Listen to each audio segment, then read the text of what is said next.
Tonight, is a serial fire starter stalking a southern town? The growing fear in Gore that could affect a famous festival. Why the price of filling your car is on the rise and how it'll soon hit the pockets of those who don't even drive. When winning isn't enough, the twisted results of the Super 12, we look ahead to the semi-finals. And in our final chatter, it's time for the final showdown between Michael and Ben.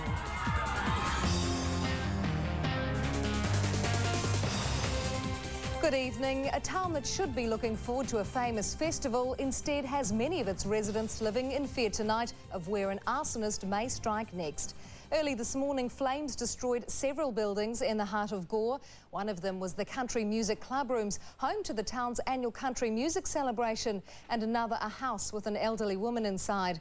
The fires are the latest in a rash of suspected arson attacks in the past week, and no one has any idea why. Another weekend and another fire. Scenes like this are becoming all too familiar for Gore's residents. This is the 8th blaze in a week. It's a very worrying time. We thought after the last 2 or 3 fires that it was all over, but this makes it a very concerning time for the town. The fiery night started here, cheekily close to the fire station, and in a house occupied by an elderly lady. She escaped unhurt. Not long afterwards, firefighters were called to this set of shops.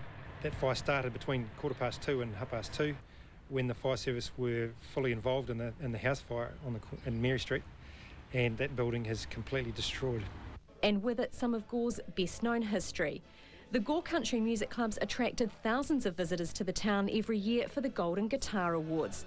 And we cheered him from the flat, we cheered a little beauty. The competition will still go ahead in early June, but photos and memorabilia have been lost. The firemen brought out the original Gold Guitar trophy. They brought it out to us and it was just this little piece of black burnt wood. The seriousness of the fires has taken the town by surprise. Many can't believe their homes and livelihoods are so at risk. Well, we're all still in a state of shock, really. Nobody likes to see what's happening. A couple of weeks of this, we've been up pretty early in the morning, but everything seems we've plenty of support from the other brigades around us. Some business owners have resorted to sleeping at work, but that didn't stop last night's fires. They were staying on the premises, and there's been extra night patrols on. And in fact, the owner of one of the buildings burnt here was actually on patrol last night. Locals are hoping a reward may help catch whoever's responsible before they're woken up by another night like this. Sarah Azam, One News. The Iraqi prisoner abuse scandal that's embarrassed George Bush and horrified the world just keeps getting bigger. Pentagon officials now say there could be up to 1,000 photos showing ill treatment. What's more, the Washington Post is reporting that new interrogation techniques were approved by senior officials last year, including forcing inmates to strip naked and subjecting them to loud music. Still, George Bush is insisting the photos show isolated incidents, and at the prison where they happened, there's been a change of guard. Outside the Abu Ghraib prison today, relatives of prisoners awaited their release, while the U.S. launched a PR campaign to show Abu Ghraib has changed. The new commander of prisons cited a number of reforms. Among them, the prison population is being reduced, and there's more training for guards. Major General Jeffrey Miller insisted that now military police are involved only in passive intelligence gathering, nothing physical and nothing like the humiliation illustrated in those notorious photographs. Everything that goes on in Abu Ghraib today is in accordance with our procedures and policies and is in compliance with the covenants of the Geneva Convention. But Iraqis say the prisoner abuse is indicative of a much larger problem, the growing perception that Americans are treating Iraqis as second-class citizens in their own country. The damage has been done, and the Iraqi people is very angry and feeling that the American let us down. I don't believe the relationship is irreparable, but it's going to take some effort on the part of the Americans. It's going to take some effort on the part of the coalition. But those efforts may come too late. Already some in Iraq are exploiting the scandal. An aide to rebel Shiite cleric Muqtada al-Sadr is offering a bounty for the capture or killing of coalition soldiers. And with renewed fighting today between coalition forces and rebels backing al-Sadr in the southern city of Basra, some say the prison abuse scandal will encourage more Iraqis to join the insurgency. The extent of the abuses has raised questions about what prompted the soldiers involved, with some suggesting the orders came from on high. Soldiers just didn't wake up in the morning and say, I'm going to put a woman's underpants on some guy's head. I'm going to strip them naked and put a leash around their neck. This was coming down from somewhere. And that claim has been backed up by one of the soldiers charged over the photos. She says she was ordered to, quote, make life hell for the prisoners to soften them up for interrogation. Specialist Sabrina Harmon of Alexandria, Virginia, one of 7 U.S. reservists seen posing in the prison abuse photos from Abu Ghraib. Accused of photographing and videotaping the prisoners in sexually compromising positions, Harmon is also charged with beating inmates and threatening to electrocute another. But Harmon's family has given the Washington Post this very different photo of her on duty in Iraq. And in an emailed response to questions from the Post, Harmon says she was following orders from military intelligence officers, the CIA, and civilian contractors at the prison's Cell Block 1. Harmon told the Post the job of the MP was to keep them awake, make it hell so they would talk. What constituted hell? According to Harmon, forcing inmates to strip and to stand or kneel for hours, taking away their clothing, mattresses, and cigarettes if they didn't cooperate, and making the inmates exercise for hours to the point of exhaustion.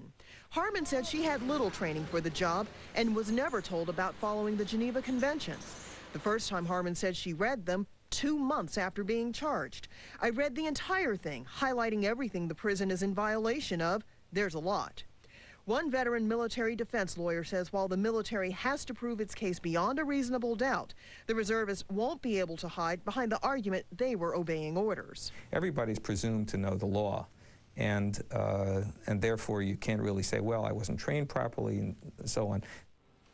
Well, all the apologetic words of Donald Rumsfeld and George Bush haven't calmed the anger in the Arab world.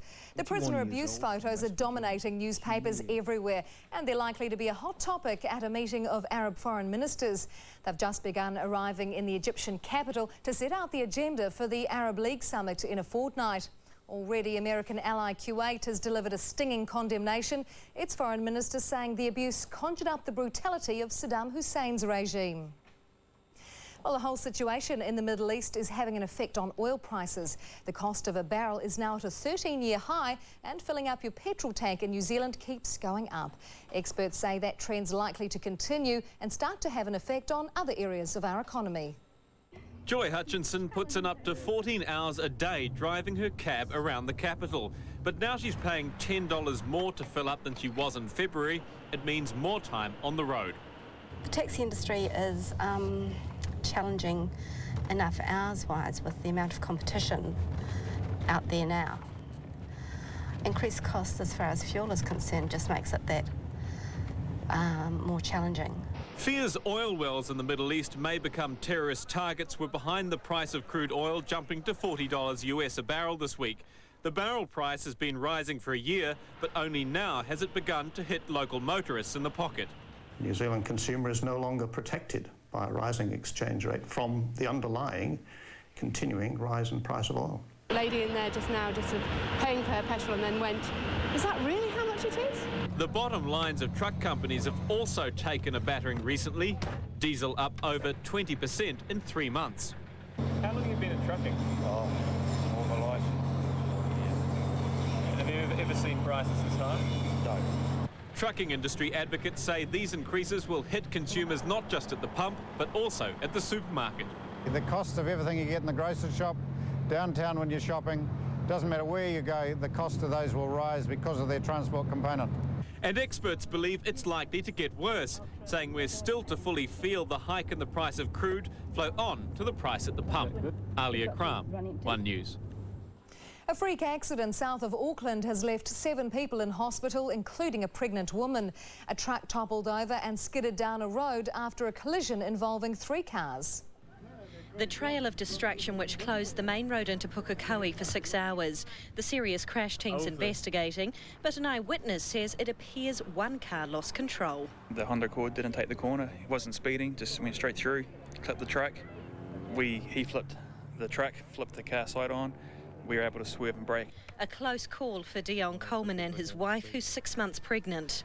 I walked away and my wife's in Middlemore getting the scan done.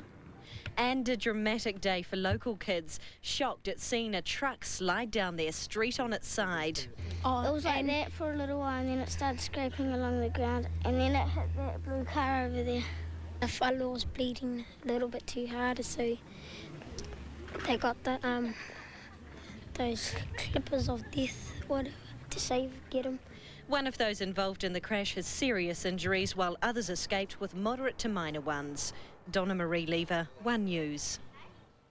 There's a push tonight for more public money to be spent on helping infertile couples. At the moment, they get one free chance at in vitro fertilisation treatment. But fertility groups say that's not fair when there's unlimited taxpayer support for pregnancy, childbirth and abortions. Leanne Whittington finds Mother's Day an ordeal. You feel jealous and you feel like you're being deprived of something that you know, is just something that you dearly want in life. The 35-year-old has much-loved nieces and nephews, but no children of her own, even with the help of in vitro fertilisation. All I want in life is to be a mum and to have some little people like these guys that are mine and Chris's. Samantha and Alistair Fairweather have used up their one free IVF cycle without success. With a student loan and a mortgage, they can't afford to pay for private treatment. We're now thinking we're really not going to have another chance of having any children because of the lack of public funding.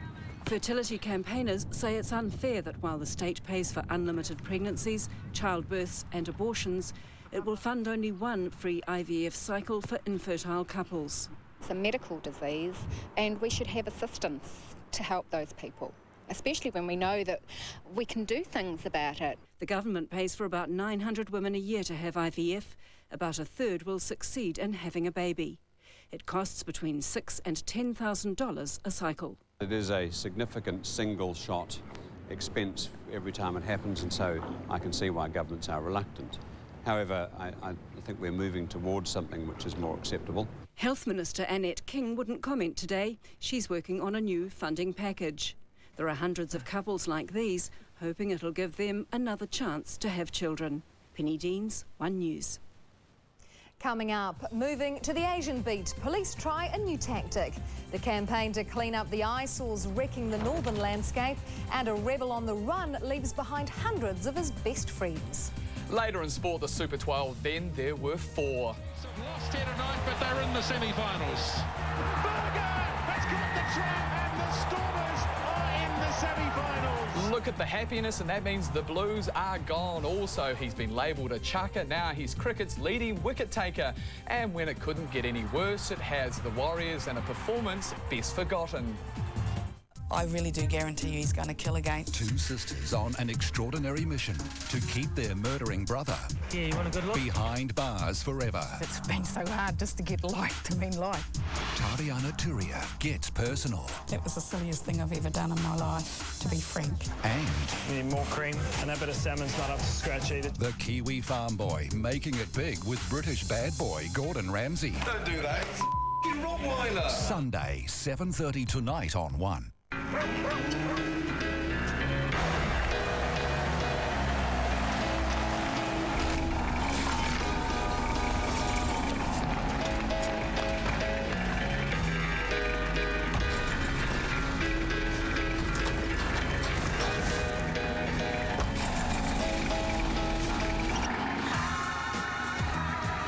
Love farming.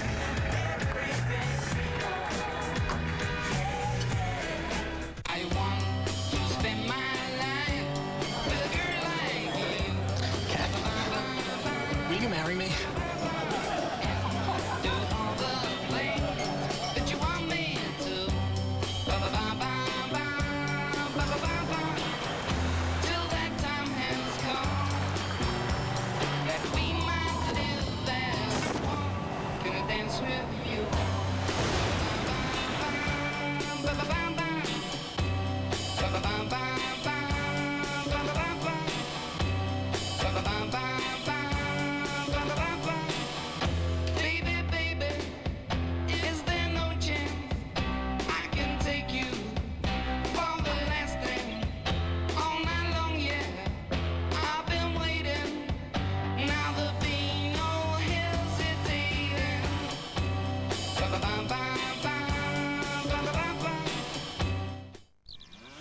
I'm disguised as a farmer to find out more about ASB Bank's rural managers. I have him fooled. Excellent stock-to-pasture ratio. Nice flock of cows. Herd of cows. Yes, I have. Herd of chickens.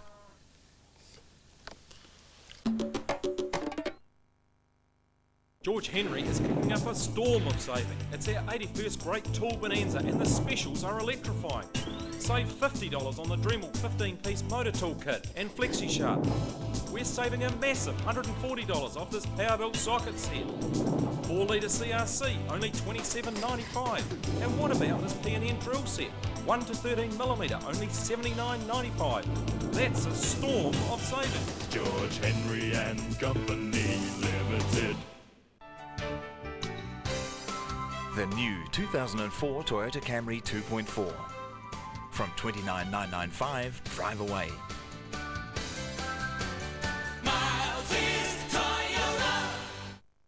What you in for then? Murder. They arrived as hardened criminals. I'm innocent. I'm not. And grew into sensitive gardeners. They're beautiful. Sorry.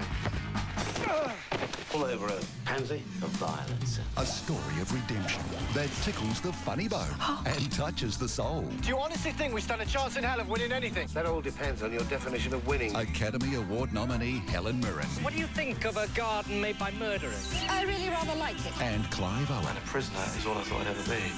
But today, I'm a gardener. Greenfingers. Tonight's Lexus Sunday Theatre.